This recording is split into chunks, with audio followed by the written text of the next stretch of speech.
জয় জয়তে মই গুৱাহাটী বিশ্ববিদ্যালয়ৰ প্ৰাক্তন যিসকল আমাৰ উপাচাৰ্য আৰু যিসকলৰ অতি ঐতিহাসিক ভূমিকাৰ বাবে গুৱাহাটী বিশ্ববিদ্যালয় স্থাপন হ'ল, সেই সকলো মাননীয় শিক্ষাবিদ, উপাচাৰ্য,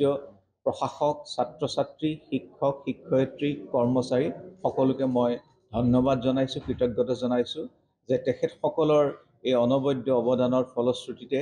অসমীয়া ৰাইজৰ হিয়াৰ আমঠু গুৱাহাটী বিশ্ববিদ্যালয়ৰ জন্ম হৈছিল 1947 চনতে। এয়া গুৱাহাটী বিশ্ববিদ্যালয় হৈছে অসমৰ ৰাইজৰ আশাৰ সপোন, আৰু এই আশাৰ সপোনৰ দায়িত্ব বৰ্তমান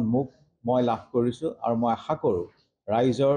আমাৰ বিশ্ববিদ্যালয়ৰ কৰ্মচাৰী, শিক্ষক, ছাত্ৰ ছাত্ৰীৰ সহযোগত আমাৰ যিটো সপোন জিলিকাব লুইতৰে পাৰ, তাক উদ্দেশ্য সপোন বাস্তৱত ৰূপায়িত কৰিবলৈ মই সক্ষম হ'ম, বা মই মোৰ প্ৰয়াস সম্পূৰ্ণৰূপে কৰিম।